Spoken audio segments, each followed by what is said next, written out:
Welcome to my journey of becoming a UKMD.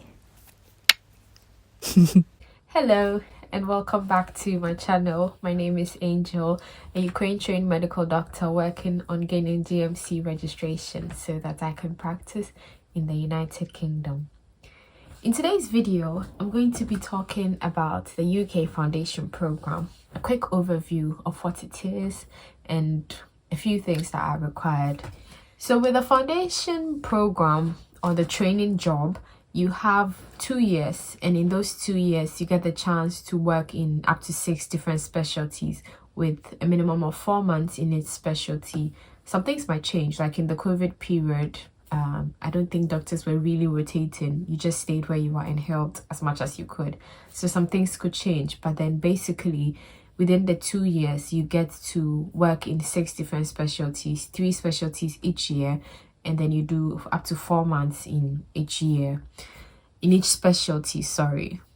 So to be able to get this training job, you need to put in an eligibility application, and this is done through Oriel, which is a platform for all the applications of the foundation program. And this application window is opened in July every year for about 3 weeks. So after you put in your eligibility application and you are deemed eligible to apply for the foundation program, you are most likely assured of a post or of a job when the program starts the following year. And you just have to make sure that you meet all the deadlines that they give throughout the process of application or allocation. The deadlines for passing your exams, the deadline for submitting some documents and things like that. Once you are deemed eligible and you meet all these deadlines, you're most likely going to get a place unless something happens. However, before you put in your eligibility application, you need your English test results. So you should have taken your English test and gotten your results before the window opens in July. If your results are going to come when the window has opened in July, it's a bit risky because you never know if it will delay or not. So it's best to have taken and gotten your results before July so that you know that you're safe on that side. So the whole process from the time that you take your English test to the time that you start working, roughly should take about 1.5 years. The foundation program starts in August of each year. And then the application process begins for us international medical graduates. The application process begins in July of the previous year. So in my case, for example, I will apply this year July so that I can start working in August of next year, 2025. So the whole process from the time you take your English test to the time you start working in August of the following year should be about 1.5 years.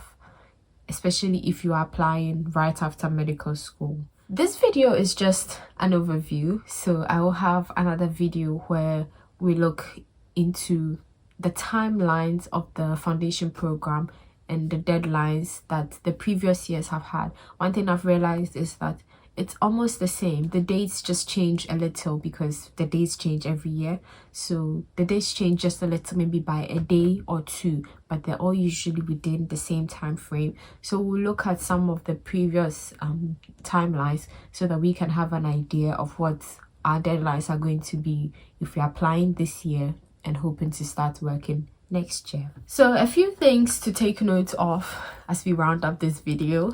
So your English proficiency test should not be more than 2 years by the time you're starting your foundation program. So for me, that is hoping to start in August of 2025. My English test results should not be more than 2 years by then. So my English test results should not have been taken before August of 2023. So I can take it, or it can be taken anywhere after August of 2023. But I personally think that it's best to take the English proficiency test in the year that you're hoping to put in your application. So if you're hoping to put in your application in 2024, I personally think it's best to take the test in 2024. Another thing to note is that the eligibility application, which opens in July, is only to check if you're eligible. And then after you're deemed eligible, the actual application process for foundation program will open usually in September. There have been a few changes that were put in place in 2023 for applicants who were applying for the 2024 foundation program. There was a test, a situational judgment test is no longer required to be taken, so no applicant will have to sit it. And then also, previously the applications used to be scored and then ranked, but now they're no longer scored. There used to be a score for where you rank among your colleagues when you graduate from medical school. There used to be a score for if you have any publication or any extra postgraduate degrees, but now they have all been taken away. These two things, the scoring of the application and then the situational judgment test, are no longer required. We don't know if that's going to change, but then if that is changed, I will give you an update. And finally, if by the time you're starting your foundation program training, it would have been more than 2 years since you graduated from medical school, you would have to take a clinical assessment test, which is an assessment of your clinical skills to prove that you're actually suitable to start practicing as a doctor in the United Kingdom. So in my case, I would have to take that test because I graduated in July of 2023 and I'm hoping to start in August of 2025. So it would have been 2 years and a month since I graduated, but technically 2 years and 6 months because I've finished in January, but then I only had my final exam and graduation in July. So for me, it would have been more than 2 years since I graduated. So I'll have to take a clinical assessment test, and that is usually in November, and you'll be allocated a time and a date for that. I hope this video was useful, informative, or helpful to you or to someone else that you think might need it. If there's someone you think might need it, please share with them. And as always, join me and let's go on this journey together.